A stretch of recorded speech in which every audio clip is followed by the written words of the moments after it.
Do you have Hessian soldiers in your ancestry? Do you suspect you might? On today's episode of the Ancestral Findings podcast, I'll talk about what you need to know about them and how to research their origins.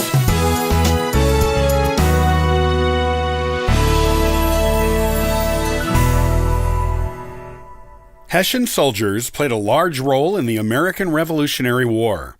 They were hired mercenaries used by the British to fight American colonial forces.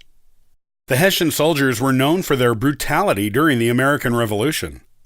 They were highly trained soldiers and had a take-no-prisoners attitude. They were being paid to kill, not to take people prisoner, and they took this job very seriously. They had every reason to be as ruthless as they could, as the British paid them well for what they did. The brutality of the Hessians even made it into popular culture in the story The Legend of Sleepy Hollow, where the man who would become the Headless Horseman was a Hessian soldier fighting colonial troops in the American Revolution. There were over 30,000 German troops hired by the British to fight the colonials. Most of these soldiers came from the German state of Hesse-Kassel, though some of those German soldiers who fell under the German term of Hessian came from other German states. Germany was not a unified country at this time, but a collection of independent states that were under a loose coalition with each other, with a common religion, language, and customs. Hiring foreign mercenaries has long been a tactic used in wars, and the American Revolution was no exception. It is a practice that goes back almost to the dawn of human history. During the time of the American Revolution, soldiers were a major source of export income for Hesse-Kassel. Their soldiers were tough, well-trained, and had a proven reputation for getting the job done.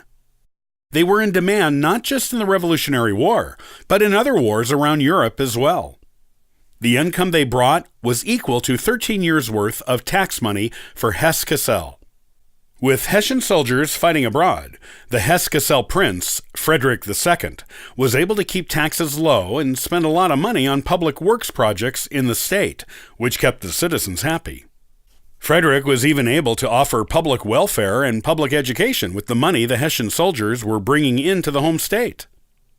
It was a winning proposition for everyone in Hesse-Kassel for them to be hired out as soldiers in foreign wars. The Hessians made good use of their reputation as formidable soldiers. All boys in the state were required to register for military service when they were 7 years old. They trained as soldiers from that time until they were 16, when they became regular parts of the Hessian army.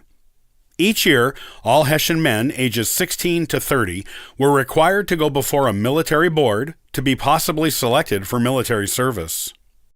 There were some who were given exemptions from serving because their regular occupations were needed at home. Anyone who did not have an occupation that was vital to the operations of the Hesse-Kassel was a potential military recruit. Those who were not in school, who were bankrupt, unemployed, and other people who were considered expendable could be called up to military service at any time, even if it wasn't the annual presentation time. While the Hessian army was a tough one to be in, it offered benefits to the ones who were chosen to go on military campaigns. Discipline in the army was strict, with harsh punishments for breaking the rules. Morale was high, though, because opportunities for promotion were plentiful and based on merit. The officers were well educated, the soldiers did not have to pay certain taxes, and the wages were higher than regular farming wages. Plus, they had the promise of shares and plunder from military campaigns, which included money and items they could sell for additional money. A Hessian soldier could really earn a good living for himself and his family by hiring himself out as a mercenary. In addition to their reputation as brutal soldiers, the Americans did not like the Hessians because of their penchant for plundering the property of the colonial people. This was even addressed in the Declaration of Independence, where Thomas Jefferson called out the British king for bringing foreign armies to American shores who committed barbarous crimes, tyranny, perfidy, and cruelty. Jefferson believed bringing this kind of person to the shores of one of its colonies was unbecoming of the king of a civilized nation like Britain. The plundering of Hessians sometimes even pushed loyalist or indifferent Americans to the colonial cause during the American Revolution. After the war, most of the Hessian soldiers went home to Germany to wait to be called to fight in another war in some other place, and to spend some time enjoying their new wealth with their families. However, some of them decided they liked America and wanted to stay there, and after the war, Americans were willing to let bygones be bygones. Over 3,500 Hessian soldiers stayed behind after the war and made America their home. If you are looking for information on Hessian soldier ancestors, or suspect you may have them, there are several places you can look for them. While they were basically a nameless, faceless unit of brutal soldiers in America during the war, they did have individual identities at home and after the war. You can look up old newspaper records during the time of the Revolution to see if any Hessians were mentioned by name. Your ancestor might be mentioned in an article about a battle, and you can use this information to trace him back to his homeland. You can also look at congressional records of the war, which may also mention individual Hessians by name. Don't forget to check British military records from the time of the war to see who they hired and where they were from, be it Hesse-Kassel or another German state. You can also check military records in Germany, where records of the Hessian soldiers were kept. If you can find your ancestor in these records, you will get a lot of information on their background when they signed up for the Army.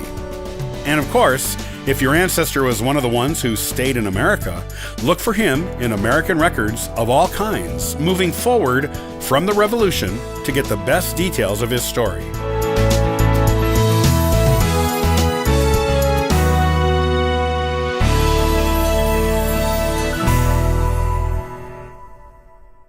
Were you or one of your ancestors adopted?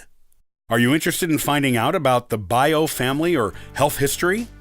On the next episode of the Ancestral Findings podcast, I'll share some methods to use.